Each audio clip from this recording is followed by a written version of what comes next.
இன்றைக்கி வித்தியாசமான ஒரு சுவையில் ஒரு ரசம் சாதம் தான் செய்ய போகிறோம்.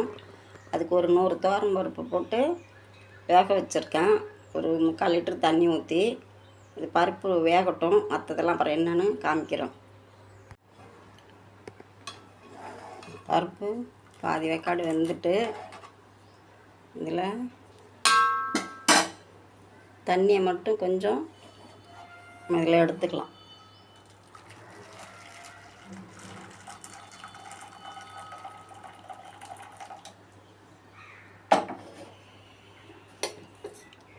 இதில் திரும்ப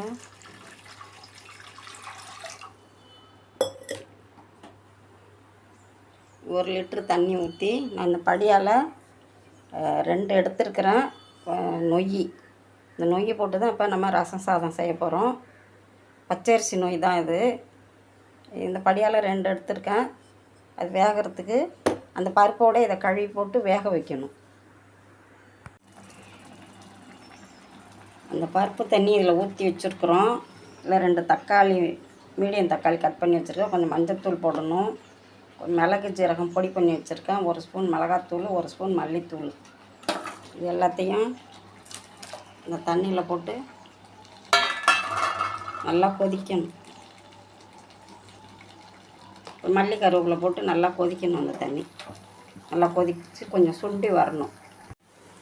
இதில் கொஞ்சம் கட்டி பெருங்காயம் போட்டேன். தூள் பெருங்காயம் இருந்தாலும் போட்டுக்கலாம். கொதிக்கணும் நல்லா தண்ணி. அதில் கொஞ்சம் உப்பு போட்டு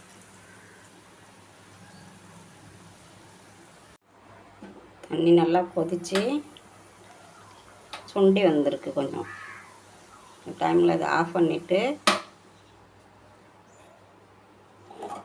எடுத்து இதில் ஊற்றி கிளறும் நல்லா.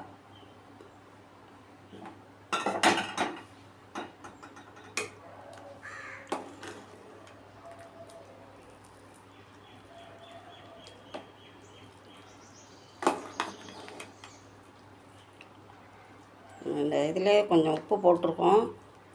பார்த்துட்டு பத்தலைன்னா உப்பு போட்டு நல்லா கிளறணும்.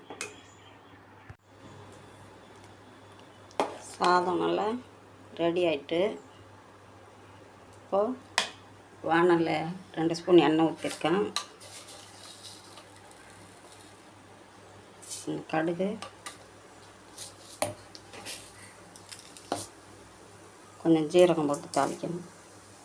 கருவேப்பிலை போட்டு தாளித்து எடுத்து அந்த சாதத்தில் கொட்டிடணும்.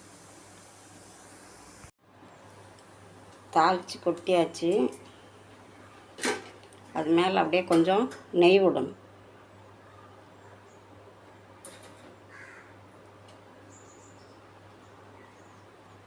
நெய் விட்டு மல்லித்தழை போட்டு ஒரு 10 நிமிஷம் அப்படியே மூடி வச்சுட்டு அப்புறமா பரிமாறணும். ஸ்டவ் ஆஃப் பண்ணி தான் நெய் ஊற்றிருக்கேன். 10 நிமிஷம் கழித்து நம்ம அதுக்கப்புறம் பரிமாறலாம். 10 நிமிஷம் ஆகிட்டு ரசம் சாதம் அப்படி ரெடி ஆகிருக்கு பாருங்க. சொல்ல மறந்துட்டேன். நான் தண்ணி கொதிக்க வச்சேன்ல, இது தக்காளியெல்லாம் போட்டு அப்போவே ஒரு கோழி குண்ட அளவு புளி ஊற வச்சு கரைச்சி ஊற்றிட்டேன். அதை நான் வீடியோவில் எடுக்கல, மறந்துட்டேன். இதில் அப்படியே நொய்யை அந்த பருப்புலேயே வேக வச்சு இந்த தண்ணியை ஊற்றி கிளறி அதுக்கு மேலே நெய்யை ஊற்றி அப்படியே வாசம் கம கமன்னு இருக்குது. ட்ரை பண்ணி பாருங்கள். டேஸ்ட் பண்ணி பார்த்துட்டு கமெண்ட் பண்ணுங்கள், ஷேர் பண்ணுங்கள், லைக் பண்ணுங்கள். நம்ம சாதாரணமாக ரசம் வச்சு சாதத்தில் போட்டு சாப்பிட்றதுக்கும் இப்படி செஞ்சு சாப்பிட்றதுக்கும் நிறையா வித்தியாசம் இருக்குது. நல்லா டேஸ்ட்டு இருக்குது. இது நொய்யிலே செஞ்சதுனால நல்லா டேஸ்ட்டாகவும் இருக்குது. ட்ரை பண்ணி பாருங்கள்.